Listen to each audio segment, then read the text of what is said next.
Hello friends, cotton നൂലിനാൽ നിർമ്മിക്കപ്പെട്ട വസ്ത്രങ്ങൾ നാം നമ്മുടെ നിത്യജീവിതത്തിൽ ഉപയോഗിക്കുന്ന വസ്ത്രങ്ങളിൽ ഒന്നാണ്. ഈ വസ്ത്രങ്ങൾ നിർമ്മിക്കപ്പെടുന്ന കോട്ടൺ നൂലുകൾ എങ്ങനെയാണ് നിർമ്മിക്കപ്പെടുന്നതെന്ന് നിങ്ങൾ എപ്പോഴെങ്കിലും ചിന്തിച്ചിട്ടുണ്ടോ? ഇന്ന് ഫാക്ടറി TV നിങ്ങൾക്കായിട്ട് അവതരിപ്പിക്കുന്നത് കോട്ടൺ നൂൽ അഥവാ പരുത്തി നൂല് എങ്ങനെയാണ് നിർമ്മിക്കുന്നത് എന്നതിനെക്കുറിച്ചുള്ള അറിവുകൾ ഉൾക്കൊള്ളുന്ന വീഡിയോ ആണ്. അപ്പോൾ ഒട്ടും സമയം കളയാൻ നമുക്ക് വീഡിയോയിലേക്ക് എടുക്കാം. ആദ്യം നമുക്ക് പരുത്തി കൃഷിയുടെ അല്പം ചരിത്രത്തെക്കുറിച്ച് പറഞ്ഞു തുടങ്ങാം, അല്ലേ? പരുത്തി കൃഷിയുടെ ചരിത്രം BC 5000 മുതലാണ് ആരംഭിക്കുന്നത്. ആ കാലഘട്ടത്തിൽ നിർമ്മിച്ചിരുന്ന പരുത്തി വസ്ത്രങ്ങളിലെ അവശിഷ്ടങ്ങൾ പുരാവസ്തു ഗവേഷകർ കണ്ടെത്തിയിട്ടുണ്ട്.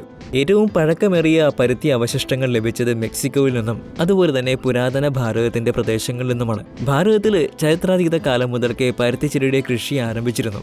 പുരാതന ഭാരതത്തിന്റെ ഭാഗമായിരുന്ന മെഹർഗഡ് പരുത്തി തുണിയുടെ ലോകപ്രശസ്ത വിപണന കേന്ദ്രമായിരുന്നു എന്നാണ് പറയപ്പെടുന്നത്. മോഹൻജിദാരോയിൽ നിന്നുള്ള ഖനനത്തിൽ ഏഷ്യയിലെ തനത് വർഗത്തിൽപ്പെട്ട പരുത്തിയിൽ നെയ്ത വസ്ത്രാവശിഷ്ടങ്ങൾ ലഭിച്ചിട്ടുണ്ട്. ഗ്രീക്ക് ചിന്തകനായിരുന്ന ഹെറോഡോട്ടസ് ഇന്ത്യയിലെ പഞ്ഞി കായ്ക്കുന്ന സസ്യങ്ങളെക്കുറിച്ചും അതുപയോഗിച്ച് ഇന്ത്യക്കാർ വസ്ത്രമുണ്ടാക്കുന്നതിനെക്കുറിച്ചും തന്റെ ചരിത്ര ഗ്രന്ഥങ്ങളിൽ പറയുന്നുണ്ട്. ഇറാനിലെ BC 500 മുതലും ചൈനയിലെ BC 200 മുതലും പരുത്തി കൃഷി ചെയ്തിരുന്നതായിട്ട് തെളിവുകൾ ലഭിച്ചിട്ടുണ്ട്. വ്യവസായ വിപ്ലവത്തിന്റെ ആവിർഭാവത്തോടെയാണ് പരുത്തി വ്യവസായം ഒരു വലിയ ബിസിനസ് ആയിട്ട് വളർന്നത്. പരുത്തി കൃഷിയെയും പരുത്തി നൂൽ നിർമ്മാണത്തെയും അതുപോലെ തന്നെ പരുത്തി നൂൽ ഉപയോഗിച്ചിട്ടുള്ള വസ്ത്ര നിർമ്മാണത്തെയും മറ്റൊരു തലത്തിലെത്തിക്കുവാൻ യന്ത്രങ്ങളുടെ ഉപയോഗത്തിലൂടെ സാധിച്ചു. ഇന്ന് ലോകത്ത് ഏറ്റവും അധികം പരുത്തി ഉൽപ്പാദിപ്പിക്കുന്നത് ചൈനയാണ്. ഇന്ത്യയും അമേരിക്കയുമാണ് പരുത്തി കൃഷിയിൽ 2-3 സ്ഥാനത്തുള്ളത്. ഇന്ത്യയിൽ ഏറ്റവും അധികം പരുത്തി കൃഷി ചെയ്യപ്പെടുന്നത് ഗുജറാത്തിലാണ്. ഇനി നമുക്ക് പരുത്തി നൂല് എങ്ങനെയാണ് നിർമ്മിക്കപ്പെടുന്നത് എന്ന് നോക്കാം. ലോകവ്യാപകമായിട്ട് വസ്ത്രങ്ങൾ ഉണ്ടാക്കാൻ ഉപയോഗിക്കുന്ന പ്രധാനപ്പെട്ട പ്രകൃതിദത്ത നാരാണ് പരുത്തി എന്ന് പറയുന്നത്. പരുത്തി ചെടിയിൽ നിന്നാണ് പരുത്തി നാര് നിർമ്മിക്കുവാനായിട്ട് ആവശ്യമായിട്ടുള്ള അസംസ്കൃത വസ്തു ലഭിക്കുന്നത്.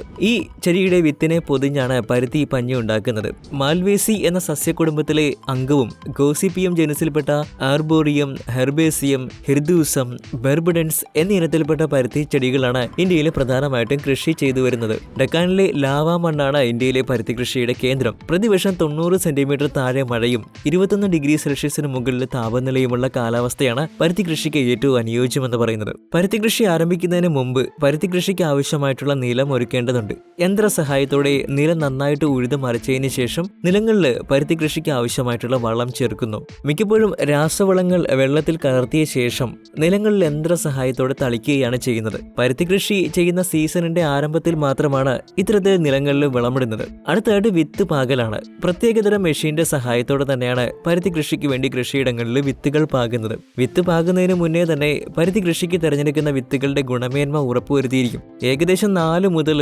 14 ദിവസം വരെയാണ് പരുത്തി വിത്തുകൾ മുളയ്ക്കുവാനെടുക്കുന്നത്. 2 ആഴ്ച കൂടുമ്പോഴാണ് സാധാരണയായിട്ട് പരുത്തി കൃഷിക്ക് ജലസേചനം നടത്തുന്നത്. കാലാവസ്ഥയും മണ്ണിന്റെ ഘടനയും അനുസരിച്ച് പരുത്തി കൃഷിക്ക് ആവശ്യമായിട്ടുള്ള ജലസേചനത്തിന്റെ മാറ്റമുണ്ടാക്കാം. സാധാരണയായിട്ട് ഡ്രിപ്പ് ഇറിഗേഷൻ എന്ന ജലസേചന രീതിയാണ് പരുത്തി കൃഷിക്ക് ഉപയോഗിക്കുന്നത്. ഏകദേശം 3 മാസം കൊണ്ട് പരുത്തി ചെടികൾ പുഷ്പിക്കും. അതിനുശേഷം 1.5 മാസത്തിനുള്ളിൽ പരുത്തി ചെടികൾ വിളവെടുപ്പിന് തയ്യാറാകുന്നു. ഒരു പരുത്തി ചെടി വിളവെടുപ്പിന് പാകമായിട്ടുള്ള പരുത്തി ചെടിയായിട്ട് മാറുന്നതിന് ഏകദേശം 5 മാസം സമയമെടുക്കും. പരുത്തി ചെടിയുടെ കായ പാകമായി എന്നറിയാൻ സാധിക്കുന്നത് അവ സ്വാഭാവികമായിട്ട് വിളഞ്ഞ് ഉണങ്ങി പൊട്ടുമ്പോഴാണ്. ഇങ്ങനെ വിളവെടുപ്പിന് തയ്യാറായിട്ട് പരുത്തി ചെടിയിൽ പൊട്ടി നിൽക്കുന്ന കായ്കളിൽ നിന്നും പഞ്ഞി കൈ ഉപയോഗിച്ചോ അല്ലെങ്കിൽ യന്ത്ര സഹായത്തോടെയാണ് ശേഖരിക്കുന്നത്. ഇങ്ങനെ ശേഖരിക്കുന്ന പരുത്തി പഞ്ഞിയിൽ പരുത്തി കായ്കളുടെ കുരു ഉണ്ടാവും. വിശാലമായിട്ടുള്ള പരുത്തി കൃഷിയിടങ്ങളിലെ കോട്ടൺ പിക്കർ എന്ന യന്ത്രം ഉപയോഗിച്ചിട്ടാണ് പരുത്തി പഞ്ഞി ശേഖരിക്കുന്നത്.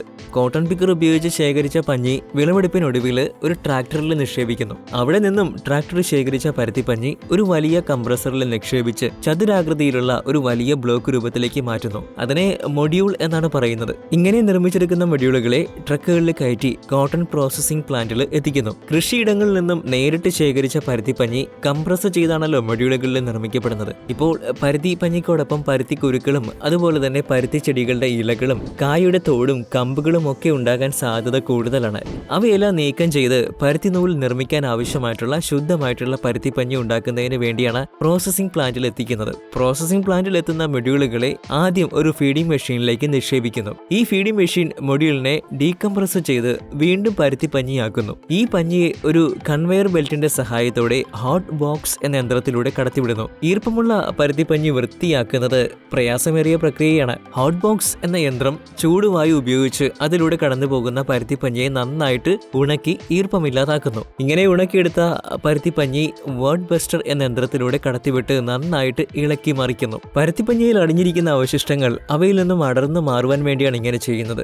വാർഡ് ബസ്റ്റർ യന്ത്രത്തിൽ നിന്നും പരുത്തിപ്പഞ്ഞി നേരെ എത്തുന്നത് സ്റ്റഡി ഫ്ലോ എന്ന യന്ത്രത്തിലേക്കാണ്. ഈ യന്ത്രം പരുത്തിക്കുരുവിനെയും പഞ്ഞിയെയും മറ്റു അവശിഷ്ടങ്ങളിൽ നിന്നും വേർതിരിക്കുന്ന പ്രോസസ്സാണ് ചെയ്യുന്നത്. സ്റ്റഡി ഫ്ലോ യന്ത്രത്തിന്റെ ഒരു കുഴലിലൂടെ പരുത്തിക്കുരു ഉൾപ്പെടെയുള്ള പഞ്ഞി അടുത്ത ഘട്ടത്തിലേക്ക് നീങ്ങുമ്പോൾ മറ്റൊരു പൈപ്പിലൂടെ പരുത്തി പഞ്ഞിയിൽ അടഞ്ഞിരിക്കുന്ന മാലിന്യങ്ങളും അവശിഷ്ടങ്ങളും പ്ലാന്റിന് പുറത്തേക്ക് പോകുന്ന ഒരു കൺവെയർ ബെൽറ്റിലേക്ക് വീഴുന്നു. സ്റ്റഡി ഫ്ലോ യന്ത്രത്തിൽ നിന്നും പൈപ്പിലൂടെ നീങ്ങുന്ന പരുത്തിക്കുരു ഉൾപ്പെടെയുള്ള പഞ്ഞി അടുത്തതായിട്ട് എത്തുന്നത് ജിൻ സ്റ്റാൻഡ് എന്ന യന്ത്രത്തിലേക്കാണ്. ജിൻ സ്റ്റാൻഡ് പരുത്തിപ്പഞ്ഞിയിൽ നിന്നും പഞ്ഞിക്കുരുവിനെ വേർതിരിക്കുന്ന പ്രോസസ്സാണ് ചെയ്യുന്നത്. ജിൻ സ്റ്റാൻഡ് വേർതിരിച്ചെടുക്കുന്ന പരുത്തിപ്പഞ്ഞിയെ വിളിക്കുന്ന പേര് ലിൻഡ് എന്നാണ്. പരുത്തിക്കുരുവിൽ നിന്നും വേർപെട്ട ലിൻഡ് ജിൻ സ്റ്റാൻഡ് മെഷീനിൽ നിന്നും ഒരു കൺവെയർ ബെൽറ്റിലേക്ക് വീണ് അടുത്ത ഘട്ടത്തിലേക്ക് നീങ്ങുന്നു. പരുത്തിപ്പഞ്ഞിയിൽ നിന്നും വേർതിരിക്കുന്ന പരുത്തിക്കുരുക്കൾ ഉപയോഗശൂന്യമല്ല കേട്ടോ. ഒരു പരുത്തിക്കുരുവിലും 23% പ്രോട്ടീനും 20% ഫാറ്റും 25% ഫൈബറും അടങ്ങിയിട്ടുണ്ട്. പരുത്തിക്കുരുക്കൾ പ്രധാനമായിട്ടും പരുത്തി എണ്ണ നിർമ്മിക്കുന്നതിനും പശുക്കൾക്ക് ആവശ്യമായിട്ടുള്ള കാലിത്തീറ്റ നിർമ്മിക്കുന്നതിനുമായിട്ടാണ് ഉപയോഗിക്കുന്നത്. ജിൻസ്റ്റാൻഡ് മെഷീനിൽ നിന്നും കൺവെയർ ബെൽറ്റിലൂടെ എത്തുന്ന ശുദ്ധമായ പരുത്തിപ്പഞ്ഞിയായിട്ടുള്ള ലിൻഡിനെ ട്രാമ്പർ എന്ന മെഷീൻ ഉപയോഗിച്ച് വീണ്ടും കംപ്രസ് ചെയ്ത് ബണ്ടിലുകളായി മാറ്റി കെട്ടുന്നു. ഇങ്ങനെ കെട്ടുന്നതിനൊപ്പം ഓരോ ബണ്ടിലിൽ നിന്നും സാമ്പിളുകൾ ക്വാളിറ്റി ഗ്രേഡിങ്ങിന് വേണ്ടി ശേഖരിക്കുന്നു. ബണ്ടിലുകളുടെ ഗ്രേഡിംഗ് പൂർത്തിയാകുന്നതോടെ അവയെ വസ്ത്രങ്ങൾ നിർമ്മിക്കുന്നതിന് ആവശ്യമായിട്ടുള്ള പരുത്തി നൂൽ നിർമ്മിക്കുന്ന പ്ലാന്റുകളിലേക്ക് അയക്കുന്നു. ത്രെഡ് മാനുഫാക്ചറിംഗ് പ്രോസസ് യൂണിറ്റിലെത്തുന്ന ബണ്ടിലുകളിലെ ലിൻഡിനെ പ്രത്യേകതരം മെഷീനുകളുടെ സഹായത്തോടെ ഒരു വള്ളി പോലെയുള്ള രൂപത്തിലേക്ക് നിർമ്മിച്ച് റോളുകളാക്കി മാറ്റുന്നു.